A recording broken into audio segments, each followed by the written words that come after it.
السلام عليكم ورحمة الله وبركاته. ها قد عدنا إليكم مجددا أحبابي في برنامجكم الأسبوعي درر من سور، واليوم معنا سورة عظيمة من سور القرآن، ألا وهي سورة النساء. وسورة النساء سورة مدنية، وسميت بهذا الاسم لذكر النساء في أولها، ولكثرة ما ذكر الله عز وجل فيها من الأحكام التي تتعلق بالنساء.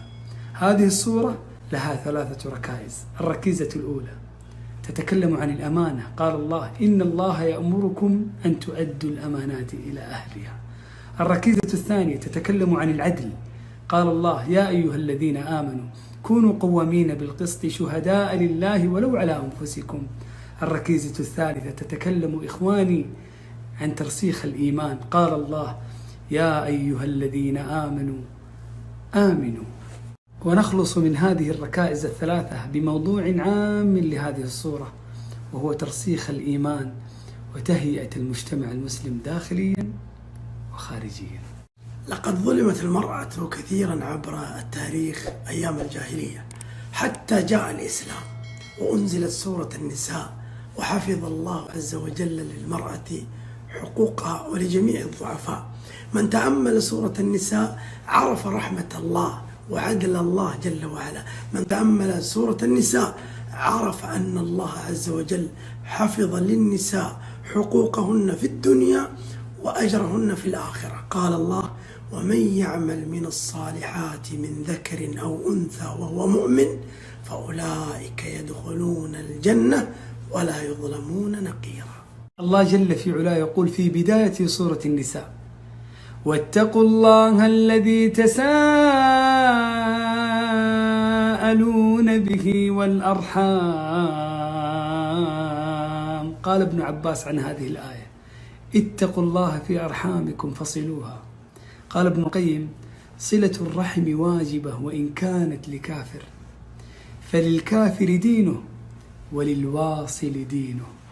قطيعة الرحم مقرونة بالإفساد في الأرض الموجبة للعنة الله سبحانه وتعالى. قال الله: فهل عسيتم إن توليتم أن تفسدوا في الأرض وتقطعوا أرحامكم أولئك الذين لعنهم الله فأصمهم وأعمى أبصارهم.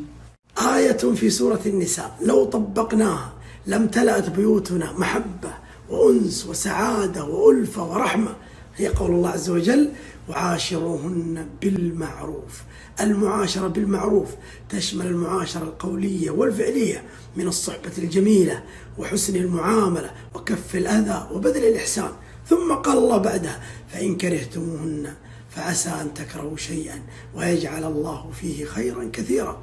لم يقل خيرا بل قال خيرا كثيرا. ذلك لمن أمسك زوجته وطبق وصية الله وصبر عليها، وكذلك الزوجة تصبر على زوجها، فالله سبحانه وتعالى أعد لهم خيرا كثيرا. كن متفائلا، فلا تدري لعل الله يحدث بعد ذلك أمرا.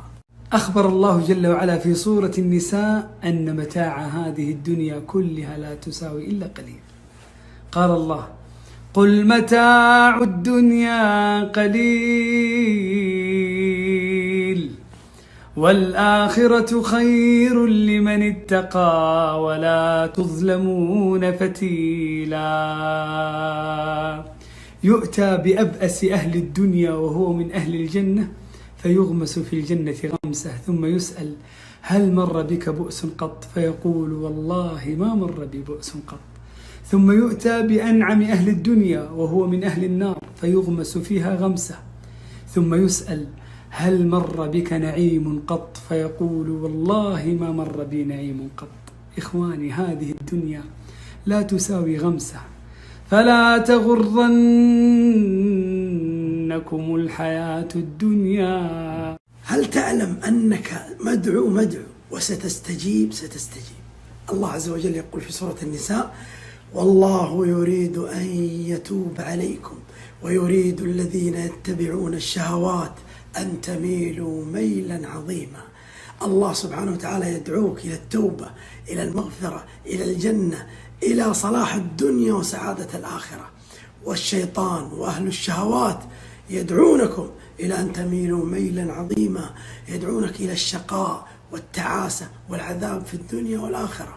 والله كلنا سنستجيب، ولكن إما أن نستجيب لنداء الرحمن ولأولياء الرحمن فنسعد في الدنيا وفي الآخرة، وإما أن نستجيب للشيطان وأهل الشهوات فنشقى ونعذب في الدنيا والآخرة.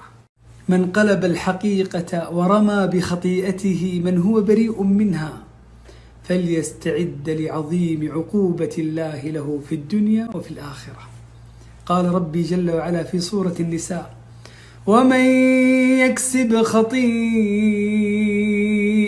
أو إثما ثم يرم به بريئا فقد احتمل بهتانا وإثما مبينا. بعض الشباب يقول أهم شيء القرآن ويهمل السنة وحديث الرسول صلى الله عليه وسلم.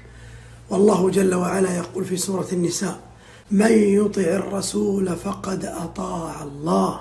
كل من أطاع رسول الله صلى الله عليه وسلم فقد أطاع الله، لكونه لا ينطق عن الهوى إن هو إلا وحي يوحى.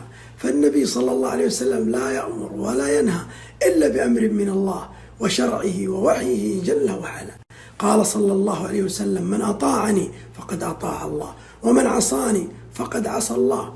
في هذه الآية أقوى الأدلة للاحتجاج بالسنة وأنها كالقرآن في وجوب العمل بها. معصية الرسول معصية لله، وطاعة الرسول صلى الله عليه وسلم طاعة لله جل وعلا. حتى الأنبياء لم يسلموا من الإغواء والإضلال والإغراء. قال الله سبحانه وتعالى لنبيه عليه الصلاة والسلام في سورة النساء: ولولا فضل الله عليك ورحمته لهم طائفة منهم أن يضلوك وما يضلون إلا أنفسهم وما يضرونك من شيء. فمن يأمن البلاء بعد نبينا عليه الصلاة والسلام؟ فلا تظن أخي في الله أنك في معزل عن الفتن، فتمسك بالكتاب والسنة. قال الله عز وجل بعدها: وأنزل الله عليك الكتاب والحكمة وعلمك ما لم تكن تعلم.